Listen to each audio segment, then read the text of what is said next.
What's up, everyone? Welcome back to another review, and this time we're taking a look at Spawn the Animated Series, Season 3. Let's kick it off with Episode 1, A Made Guy. Overall, I thought this was a very strong opening to the third season of the Spawn TV show. I like the overall storyline of this opening of the episode. This is a parallel episode in which is a gang initiation going on, and this gang kills a shopkeep owner. And one of the friends is so just horrified by it that that this guy named Petey tells one of his men to shut this guy up and to kill him, so to speak.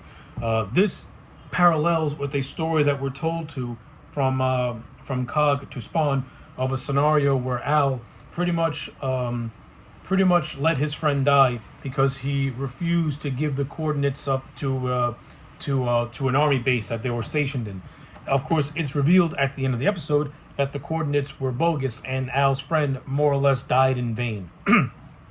And this episode more or less presents the idea that this was the moment where Al Simmons became Hell's target, and the show basically says that this specific event is where Spawn was born, so to speak, because once Al finds out the truth from his superior Major Forsberg, voiced expertly by the great Robert Forster, Al goes on a killing spree and kills his captives, and it's only through Major Forsberg where he's able to get out of that killing mind, so to speak. Now, what makes it great is because the story of Al and his friend parallels the story of these two friends and the whole gang initiation, in which the gangbanger has to make a choice: do you let your friend live and take responsibility for what's going to happen, or do you stay the pace, let your friend die, and go down the dark path that you're already going on? Of course, at the end of the episode, the friend chooses to go down the dark path and lets his friend die. This whole episode was handled very, very well, and the parallels between this gangbanger and Spawn was also done very, very well, in which they're given a choice, and they both and the choice they made overall affects their future. In Al's case, the choice he made more or less put him on the map for Malbolgia and Hell, hence why he became one of Hell's most sought out recruits. Again, very well handled, very well written, very well done. The voice acting from everyone from Keith David to Richard Deist, who has been phenomenal as Cog from season 1, was all on point. And we even have Eric Roberts, who has a vocal cameo as the character named Petey, who was the gang leader, who orders the guy to execute his friend. All the voice acting was on point. The animation for season 3 looks really, really cool. I like it. And yeah, the overall storyline is very, very solid, and it ends on a bit of a cliffhanger in which we find out that Major Forsberg is being held in this prison, but it's revealed that Jason Wynn is the one that's keeping him captive. So it's going to be very interesting to see how all that plays out. But for all that being said, I think episode 1 is a damn good first start to the third season. Episode 2, Twitch is Down, continues the momentum set up in episode 1. This is a very Twitch-focused episode, and it's all for the better. This is damn good. I love this episode. Episode 2 is just so well paced. It's so well written. It's got unbelievable suspense. The voice acting is on point, and the fact that they chose to focus solely on Twitch, it gives this episode a police procedural feeling that was peppered throughout the first 2 seasons, but you see it more through this. And by being more Twitch focused, a lot of intrigue plays into it. Like just seeing Twitch investigating the alley murders, and now he's connecting what's happening in the alleys to Jason Wynn after interrogating Chapel, who was still in the psych ward, and Chapel revealing to Twitch that Al Simmons is still alive. And you get a great scene between Twitch and Al, in which Twitch pretty much calls out Al and his bullshit, and Al, knowing that he's getting called out on his bullshit, continues to be the way he is. I love it. Great stuff. Like, the stuff with Twitch makes this episode. And of course, you got Jason Wynn, who is now in panic mode because someone is onto him. So he more or less convinces the corrupt Chief Banks to take care of that problem, which is what leads to the end of the episode, in which Chief Banks, at point blank range, shoots Twitch right in the eye. And now it's left up in the air as to whether or not Twitch survived or not. And you get that great ending with Sam Burke calling for help on a black screen, which is just eerie and just cold. I love it. But the stuff in the background is also pretty good. You got Lisa Wu, who is still continuing her investigation. She's having a conversation with Wanda, and she pretty much gets down to brass taxes that Lisa more or less comes to the conclusion that Wanda has the suspicion that Spawn and Al Simmons are one and the same. But what makes this scene interesting is that Spawn is hiding in the house with them, and Lisa can sense that Spawn is there too. So I like all that stuff. It sets up something big that's going to go down between Spawn and Lisa as the episode progresses as well. So yeah, that's just the rush thoughts on episode 2. No major Forsberg in this episode, but hopefully but I know he comes back later on in the season. But for what this episode has to offer, great stuff. The fact that Twitch is the one that's piecing everything together, connecting Jason Wynn to the alleys, and then Jason Wynn is using Chief Banks as his puppet to more or less kill Twitch, because Twitch is smart enough to put it all together. Beautifully done, expertly ties in all these storylines together. Episode 2 sets up the last half of the season, which is 3 through 6. And yeah, it's going to be great to see how it all comes together. I also want to add that we get more into Cagliostro's backstory. We find out that he was a hellspawn during the medieval times, and basically he went by the name of Merlin the Wizard, which was pretty cool. And he also teaches Spawn how to use his shroud, the cape, and how it can like shapeshift him and stuff like that. Also adds on to the greatness, so that is episode 2. Episode 3, Seed of the Hellspawn, is yet another damn good episode that we got that came along.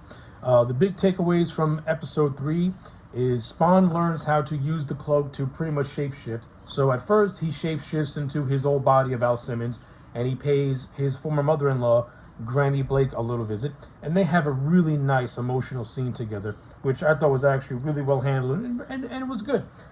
Basically, the big takeaway of the scene is that at first Al did not want to say who he was, but the show kind of hints of a little bit of a clairvoyance that Granny Blake might have, and she was able to instantly recognize that it was Al, and they share a nice little scene with each other where Granny more or less thinks that Al is an angel from heaven watching over everyone, and that she still visits Al.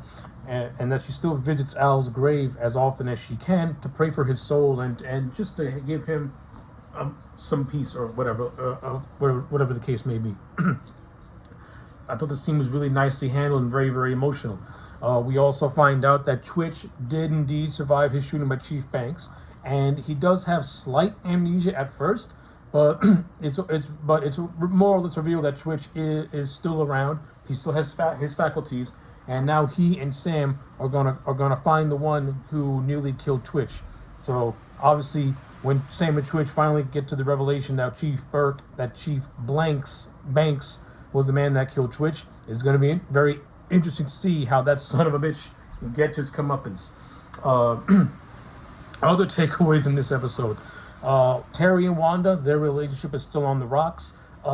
Terry in the new season is voiced by Michael Beach, and Michael Beach is a good actor, but his voice does not fit Terry, especially when you have the actor who did Terry in seasons 1 and 2. His voice fit Terry really, really well. For some reason, to me, Michael Beach's voice just felt off coming out of the way Terry is drawn and designed. It just didn't feel right to me. Like, he feels too tough and not so innocent is the big takeaway for me. It didn't look right.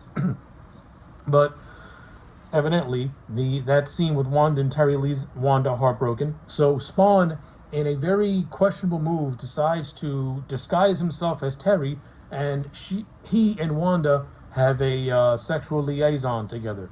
Of how that's going to play in for the rest of the season is going to be very, very interesting to see how that plays out, especially if you've seen season 3 before. I'll say this: it doesn't really pan out the way Spawn thinks it does, but that's all I'm going to say. But another takeaway, episode 3's got so much stuff. Another big takeaway is that it's revealed that Lisa Wu is actually a bounty hunter named Jade. And Jade is a feared bounty hunter who goes all the way back to being the second in command for Genghis Khan and basically helped Genghis Khan send many souls to Malbolgia. And at first, Spawn makes fun of Cagliostro for fearing Jade, saying, "Oh, she's just a little girl." But Cog says, "She's more than just a girl. She's a feared warrior, and she is going to kill you, and she is going to collect her head." It's very obvious that Angela was supposed to be in season 3 after she was established in season 1, because more or less, with a couple of deviates here and there, Jade's story is very, very similar to Angela, in which she is a feared hunter of hell spawns. Jade is more or less the same thing, with some differences here and there. Of course, due to the rights issues, we couldn't get Angela for season 3, so we got Jade as basically her stand-in. If you're a diehard fan of the Spawn comic books, you're not going to like the character of Jade. But if you're like me, who is not really a fan of the Spawn comic books, but more or less a fan of Spawn lore and the movies and the TV shows, you're going to be like, cool, let's keep it going. Because, Lisa Wu's introduction as a reporter was actually very interesting, and her go around and to see how she is as this demon hunter and how she and Spawn are going to interact now is going to be very, very interesting. So yeah, episode 3, good stuff. All right, episode 4, Hunter's Moon. So I'm going to say this. Unlike the previous 3 episodes, which I thought were really, really good, episode 4 is more action-focused, but it's still a very good episode to itself. Basically, in this episode, Spawn takes on a celestial vampire known as Lily, who is sent down by heaven to kill him. And in the course of that battle, he is saved by Jade, who spares his life as she wants to kill Spawn, as she wants to kill a fully healed Spawn. So yeah, that's basically the overall episode of number 4. It's a good fight scene. It's a good fight scene between Spawn and Lily, which takes place in the church that's been featured all throughout the entire show, and it's also where Cagliostro more or less has his residence. The fight between Spawn and Lily is actually really good, and I like how Lily kind of fakes out Spawn a little bit. That leads into the fight, and it doesn't make Spawn look like an idiot. It actually makes Spawn look like a caring person, because when he sees Lily, she's being attacked by this gangbanging thug who was introduced at the beginning of the episode, where he's beating up one of his prostitutes. So more or less, Spawn sees a girl in Paris. He saves her, but then he sees her feasting on his corpse and sucking out his blood. And this is where the fight between the two more or less begin, and in which Lily is ultimately defeated when Spawn realizes that she's a vampire. So the fight scene is more or less well done. I also like the brief interaction that Jade and Lily have with one another, where Jade is disgusted that heaven would send a being like Lily to take down the Hellspawn. So I kind of like how those two have a little beef with one another, and I think it would have been interesting to see Lily and Jade have a little scuffle as well. I think that could have been pretty cool to see. But what we got is pretty good for what it is. We also have Twitch, who is now on the investigation as to who shot him. So that's also heating up. While not as interesting as the last 3 episodes, this is still a good episode nonetheless. Okay, episode 5, Chasing the Serpent, the penultimate episode of season 3. Okay, there is a lot to unpack with this episode, so I'm going to be as fast as I possibly can. So overall, this episode sees Spawn going into an opium prison and freeing his former captain, Major Forsberg, from the clutches of Jason Wynn. For Cagliostro says that Forsberg has the answers that Spawn needs in order for him to pretty much understand some stuff. So good stuff. Like the whole fight scene in the opening prison where Spawn is trying to save Major Forsberg is really good stuff. The opening flashback of human Al Simmons having a conversation with Forsberg, who more or less adapted to the indigenous peoples of the country that they were in, was a nice little scene. It's a nice scene of Spawn saving his captain and going back to their families, and we see it again where with Spawn once again saving Forsberg. Only this time, this is a Major Forsberg who has been imprisoned for who knows how long, in the clutches of his worst enemy. I like it. Like you really get the sense of code. This goes back to an earlier episode where Twitch, questions Spawn's code of honor, and we see that Spawn still has his code of honor. He saves Major Forsberg, a man that he greatly respects, and I like how Major Forsberg helps Spawn try to escape the opium prison, especially when Jason Wynn has Terry virtually kidnapped, and the three and with Wanda trying to find where Terry is, getting to the opium prison where Terry's also being held captive, and we see Wanda, Terry, Forsberg, and Spawn try to evade this opium prison.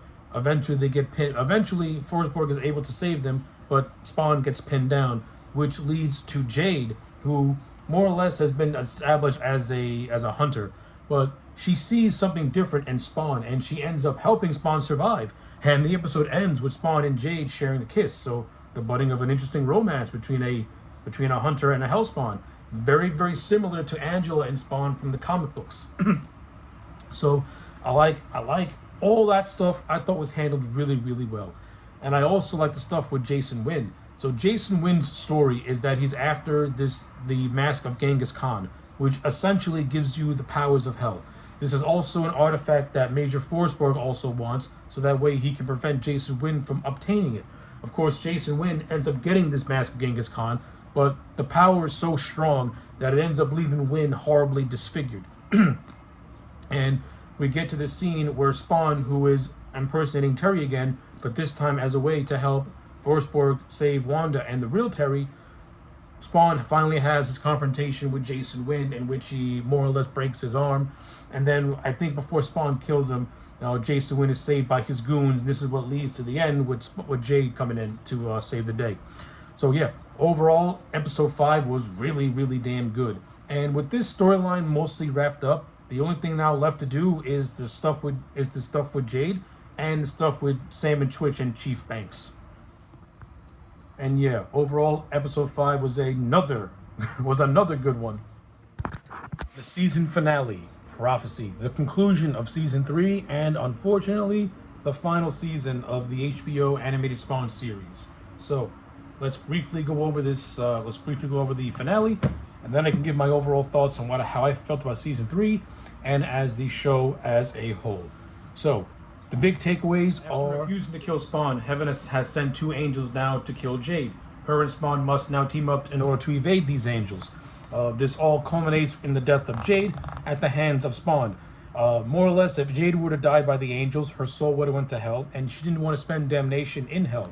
But if she were to die by the hands of a Hellspawn, she will then find peace in the Elysian fields. So begrudgingly, Spawn killed Jade. And this is actually something that bummed me out, because the end of episode 5 teased the coming of a romance when Spawn and Jade shared that kiss at the end. So I don't know, I wouldn't have killed off Jade, but then again, if we would have got a season 4, maybe they could have found a way to bring Jade back, and you could have explored more of her and Spawn's relationship, because I liked the direction that it was going in overall. But other than that, I think Jade overall had a proper send-off for her character. She's a character of integrity, and she's a character that actually has humanity, hence why she let Spawn live. So I enjoyed that stuff. It was done really, really well. Another major plot point that was finally wrapped up. Sam and Twitch have finally proven that Chief Banks was the one that shot and nearly killed Twitch, and they pretty much lead an investigation trying to prove this. This all culminates in the subway station, in which Banks lures Twitch there, and with the intent to kill him. But of course, that all goes by the wayside when Sam shows up, and it leads to Sam having a planted recorder on him, capturing everything Chief Banks had said, which more or less how he should have killed Sam Burke, and the fact that he's been working with Jason Wynn the entire time. So, since Chief Banks has been outed and there's evidence that pretty much is going to incriminate him, he more or less, under the persuasion of Sam, takes his own life as a way more or less to preserve his image, so to speak. I overall like how this was all handled with Chief Banks. It was done really, really well, and I like the fact how it's now this was obviously adapted from the comic books, but the way it's acted, you can see how when Twitch realizes that his captain was the one that almost shot him, you can almost sense that, you can almost feel this sense of betrayal, and the fact that someone that he, you could say, looked up to was the one that tried to kill him. And Chief Banks had a proper send-off by doing the coward's way out of suicide. So I thought that was another good story that was wrapped up really, really well. We also have a nice tie-in to episode 3 when Spawn impersonating Terry has sex with Wanda. Well, it's revealed that that was what Malbolgia wanted Spawn all to do. So there's this prophecy in which that if a hellspawn impregnates a human, it'll bring forth a being that will decide the fate of both heaven and hell. More or less, to put in layman's terms, I guess you could say the Antichrist. And that's precisely what was revealed to us in this episode, to which Cog more or less said that Spawn once again played into Malbolgia. And now a big dilemma is going to happen, because now Armageddon is approaching, because the offspring of a hellspawn is going to decide the fate of the world and the cosmos in a way. So that was a big revelation. Of course, we'll never see what really happens because there's no season 4. And before I get to the overall ending, Granny Blake also has a really, really nice send-off in which Al more or less allows her to see her dead husband one more time and in the astral plane, and it's really handled with sincerity and with care. And you can really tell that in this season, Granny Blake was more along the lines of Spawn's voice of reason, or like that one being who wasn't afraid of him and still had a sense of love and compassion for him. And the fact that Spawn did that for Granny says a lot about a man who is fighting, says a lot about him just as a man. So that was also beautifully done. And of course, the overall finality is where Spawn makes the choice to fight to get his humanity back. And just like that, the show is done, the season's over, and yes, overall, I think season 3 is a 9 out of 10. Out of the 3 seasons, I like this one, and then the first season right after it. If I do have gripes, I would have liked to see more of Major Forsberg, who only appears in maybe a handful of episodes, and Clown is barely in this season. He has maybe a handful of episodes after the conclusion of season 2, more or less teamed up him and Jason Wynn, pretty much teased him and Jason having a team up. I would have liked to have seen how that would have played up if season 3 would have did that, or if they were saving it for season 4. Because I think the way they wrote off Jason Wynn in this season, I knew that they were gonna. You can almost see it coming that they're gonna bring him back as the anti-Spawn, as the Redeemer, as the heavenly warrior. They're gonna send against Spawn, as like in the comics. But we didn't get that. But as an overall season, well written, beautifully animated, well directed. Every single episode to me had a perfect flow to it. One bled into the next, and nothing felt like filler. Everything felt like it was essential to what was going to happen when you got to the climax, and it was a beautiful payoff. So yeah, season 3, 9 out of 10. I love it. And for the overall show as a whole, the Spawn show, all 3 seasons, it's a good show, and I do recommend it if you're a Spawn fan to watch it. It's a nice nostalgic show. It's a show. It was one of the first adult animated series that HBO produced, and it's a shame that they shifted directions when they did, because just as the show with this season was finding its footing, the plug got pulled, and we're never gonna know how this thing ended. Maybe one day it could come back, or maybe one day Todd McFarlane can, when he's not too busy wasting 20 years of his life getting a Spawn movie, we can get an animated movie that ties everything up from the animated series. That'll be a cool thing to see. And I think the fans of the show would appreciate something like that. Like, tie up some of those loose ends, because like you left on a big cliffhanger, which is the coming of Armageddon. But yeah, overall, those are my thoughts on Spawn Season 3. Let me know yours in the comment sections down below. Like the video and subscribe, and I'll check you back next time for more.